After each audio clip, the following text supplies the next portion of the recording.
AITA for calling an ambulance, which got my coworker fired.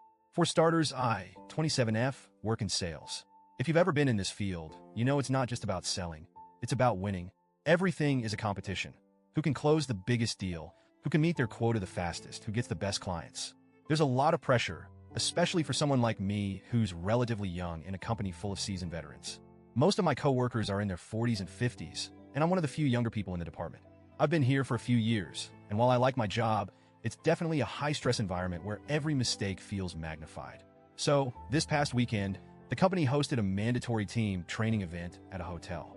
The whole thing was corporate to the core, PowerPoint presentations, buzzwords like synergy and value add, and long discussions about how to crush the next quarter's goals. It was exhausting, but the company footed the bill for the hotel and meals, so I figured I'd suck it up and get through it. After the day sessions wrapped up, a few coworkers and I decided to grab dinner at a restaurant nearby.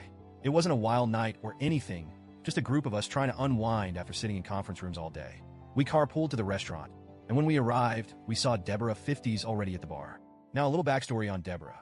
She's been with the company for over 20 years and is good at what she does. Like scary good. She's one of those people who can sell ice to an Eskimo, as the saying goes. She's also fiercely competitive.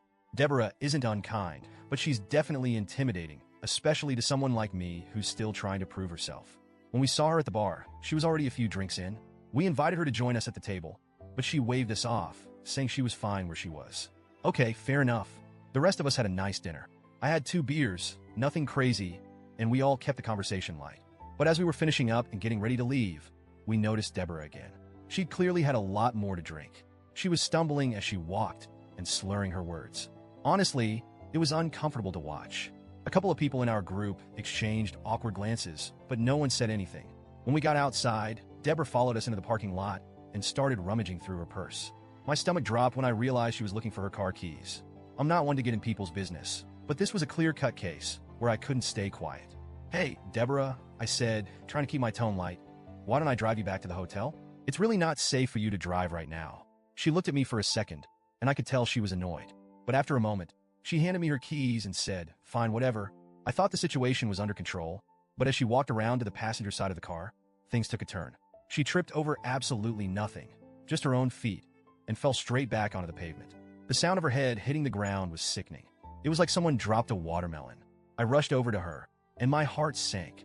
She was unconscious, and there was blood pooling around the back of her head. I froze for a moment, but then instinct kicked in, and I grabbed my phone to call 911. This is where things got messy. One of my co-workers, Matt, 30s, came up to me and said, "Don't call an ambulance. We'll just take her back to the hotel and put her in bed. She'll sleep it off." I couldn't believe what I was hearing. "Matt," I said, "she hit her head. She's bleeding. What if she cracked her skull? What if she has a concussion?" He rolled his eyes and said, "You're overreacting. She just needs to sleep it off." I was floored.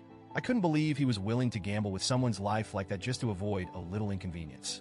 I turned to the rest of the group and said, "Does anyone here really think it's a good idea to just leave her like this?" A couple of the older employees backed me up, saying it was better to be safe than sorry. So I went ahead and called 911. The paramedics arrived quickly and took Deborah to the hospital.